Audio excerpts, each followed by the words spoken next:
Hello everyone, this is Rita Singh. So here we are reading about the chapter water. So the next topic is the circulation of water. हमारा जो next topic है वह है circulation of water. It is also known as the movement of the water. Water circulation को हम लोग water movement के भी नाम से जानते हैं. So here we can see that there are three types of the water circulation or the movement of the water is classified into three parts. The first one is the waves, second one is tides and the currents. So let's begin about the waves. What are the waves? So here we should remember about that the World Water Day 22nd of the March is celebrated as the World Water Day. So children, you should remember about that the World's Water Day. 22 मार्च को हम water day के रूप में celebrate करते हैं और ये celebration पूरे दुनिया में होता है. So now let's begin about that the waves. What are the waves?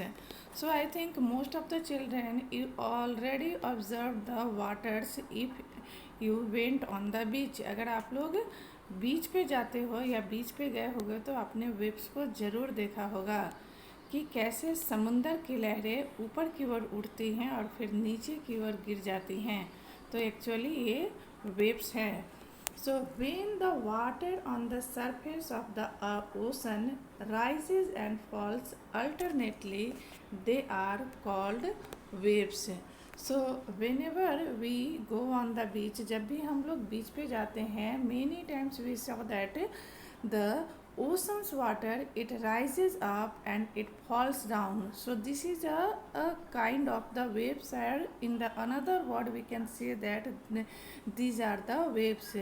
तो ओशन का, समुद्र का या महासागर का जो जल स्तर होता है यह ऊपर की ओर उठता है और नीचे की ओर फिर तुरंत गिर जाता है और यह प्रक्रिया जो है वो कंटिन्यूअस चलती रहती है और this process is called waves. और इसी प्रक्रिया को हम वेव्स कहते हैं जिसमें महासागरों का पानी ऊपर की ओर उठता है और नीचे की ओर पुनः गिर जाता है लगातार. So during a storm, winds blowing at very high speed form huge waves. Storm या तूफान के समय हवा की गति जो होती है, वायु की गति, वो बहुत तेज़ होती है और जिसके कारण बहुत ही बड़े वेव का निर्माण होता है. दीज में कॉज ट्रिमेंडस डिस्ट्रक्शन. और जब यह वेव बहुत बड़ा होता है तो इसके कारण बहुत ही भयानक संकट की स्थिति होती है और बहुत ही विनाशकारी स्थिति उत्पन्न हो जाती है. An earthquake, a volcanic eruption, or underwater landslides can shift large amounts of ocean water. तो इसके कारण इस तरह के वेव्स के कारण वॉल्केनिक इरप्शन उत्पन्न होता है, ज्वालामुखी फटता है या समुद्र के नीचे, महासागरों के नीचे लैंडस्लाइड शुरू हो जाता है जिसके कारण बहुत ही भारी मात्रा में पानी जो होता है, महासागरों का पानी होता है, यह विस्थापित हो जाता है. As a result a huge tidal waves called tsunami. और इस घटना के कारण एक बहुत ही बड़ा टाइडल वेव उत्पन्न होता है जिसे कि हम सुनामी कहते हैं. I think you all are familiar the name of the tsunami because many times और time to time we already watch about the tsunami in the news channels. That may be as high as 50 metre. और इस tsunami की ऊंचाई 15 metre तक हो सकती है. The largest tsunami ever measure was 150 metre high. लेकिन अभी तक जो सबसे बड़ा सुनामी को मेजर किया गया है और उसमें जो लहरों या वेव्स की जो हाइट मेजर किया गया है वह है 150 मीटर ऊंचा. These waves travel at a speed of more than 700 kilometre per our. और ये जो वेव होती हैं इनकी गति बहुत तेज़ होती है और इनके ट्रैवलिंग की जो स्पीड था इस सुनामी का, यह था 700 किलोमीटर पर आवर या 700 किलोमीटर प्रति घंटे के स्पीड से ये वेव ट्रैवल करती हैं. The tsunami of 2004 caused widespread damage in the coastal areas of India.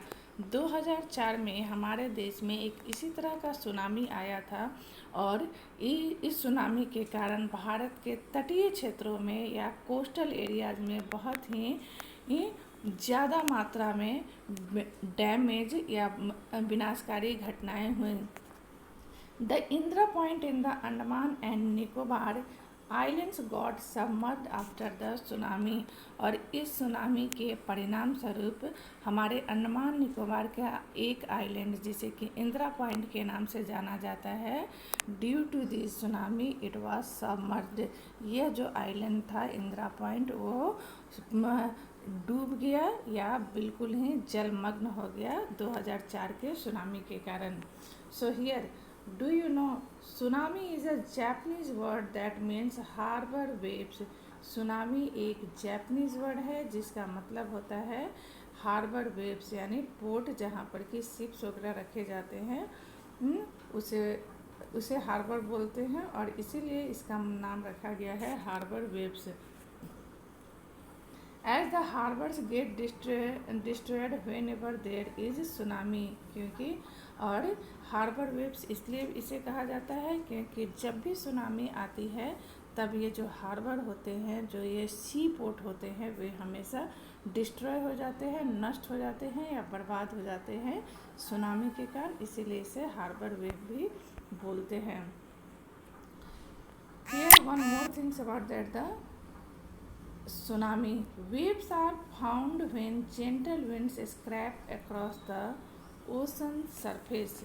The stronger the wind blows, the bigger the waves becomes.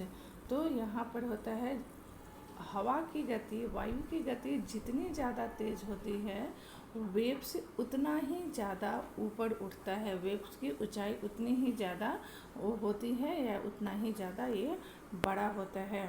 So here you can see that there is the explanation about that the tsunami that reached on the 2004 in our country. So यहाँ हम कुछ देख सकते हैं कि tsunami और the harbour wave struck havoc in the Indian Ocean on the 26 December 2004. हमारे देश में यह 26 दिसंबर 2004 में इंडियन ओशन में आया यह सुनामी इंडियन ओशन के through. The wave, as you know that the Indian Ocean, it lies on the southernmost tip of our country. ये बिल्कुल हमारे साउथ के निचले छोर में इंडियन ओशन है. The wave was the result of the earthquake that had the epicenter close to the western boundary of Sumatra. और यह जो वेव था यह आया था अर्थक्वेक के कारण जिसका एपी सेंटर बिल्कुल हमारे वेस्टर्न बाउंड्री और जिसे हम बोल सकते हैं पश्चिमी क्षेत्र के सुमात्रा के पास, सुमात्रा में इसका एपी सेंटर या इसका केंद्र था इस अर्थक्वेक का. The magnitude of the earthquake was 9 degree. So here you can see that इसकी मैग्नीट्यूड, इस अर्थक्वेक की मैग्नीट्यूड या तीव्रता कितनी ज़्यादा थी, यह था 9.0 degree on the Richter scale. As the Indian plate went under the Burma plate, there was a sudden movement of the sea floor. So Indian plate जो था वो बर्मा प्लेट के नीचे की ओर चला गया जिसके कारण सडन मूवमेंट, बहुत ही अचानक झटका सी फ्लोर पर या समुद्र के सतह पे आया, कॉजिंग द अर्थक्वेक. और इसी के कारण यह अर्थक्वेक उत्पन्न हुआ था. The ocean floor was displaced by about 10 to 20 metre. और इस अर्थक्वेक के कारण जो महासागर का सतह था यह डिस्प्लेस हो गया, 10 से 20 मीटर के करीब यह डिस्प्लेस हो गया, इसकी स्थिति में परिवर्तन हो गया and tilted in a downwardly direction. और यह नीचे की ओर झुक गया. A huge mass of ocean water flowed to fill in the gap that was being created by the displacement. और इसी के कारण एक बहुत बड़ा मात्रा में ओशन का वाटर और इस गैप को जो टिल्टेड हो गया, जो ओशन फ्लोर टिल्टेड हो गया था, इस गैप को भरने के लिए बहुत ही भारी मात्रा में पानी का एक फ्लो हुआ जिसके कारण यह displacement was being created by the displacement, इसके डिस्प्लेसमेंट के कारण यह स्थिति उत्पन्न हुई थी। This mark the withdrawal of the water mass, so this marked the withdrawal of the water mass from the coastlines of the land masses in the southern and the south east Asia, और जिसके कारण ये बहुत ही ज़्यादा मात्रा में पानी का विड्रॉल कोस्टल लाइन पर या समुद्र के किनारे जितने भी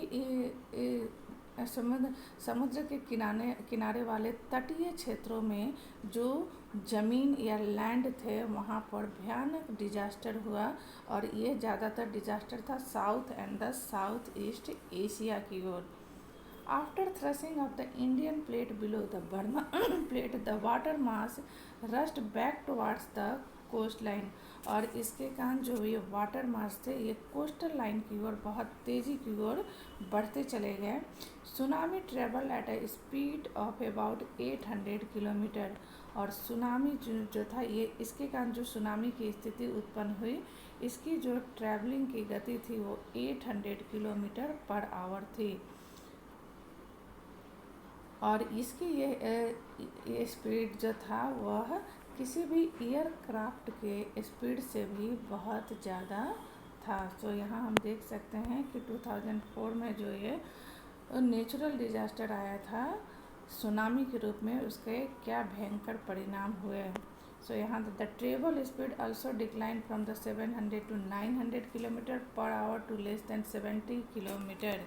यह जो ट्रेवल स्पीड जो था ये 700 से 900 किलोमीटर तक बढ़कर और ये कम हो गया 70 किलोमीटर की स्पीड तक। Tsunami waves travels up to a depth of 3 kilometre, और यहाँ तक कि सुनामी का जो ये वेव्स हैं इसकी गहराई इसकी गहराई 3 किलोमीटर के नीचे 3 किलोमीटर नीचे गहरे गर्त तक भी यह ट्रैवल कर रहा था। From the coastal killing more than 10,000 people and affected more than lakh of the houses, और इस सुनामी के कारण 10,000 से ज़्यादा लोगों की मृत्यु हुई और 1 लाख से भी ज़्यादा लोग इससे प्रभावित हुए। In India the worst affected were the coastal areas of the Andhra Pradesh, Tamil Nadu, Kerala, Pondicherry and the Andaman and Nicobar islands, और भारत में इसने सबसे ज़्यादा जो हिट या डैमेज किया वो जगह थे आंध्र प्रदेश, तमिलनाडु, केरला, पौंडीचेरी, अंडमान एंड निकोबार के कोस्टल एरियाज। तो यह था सुनामी के बारे में। In the next topic I will explain about the tides and the ocean currents. So see you soon in the next class. Thanks for watching my video.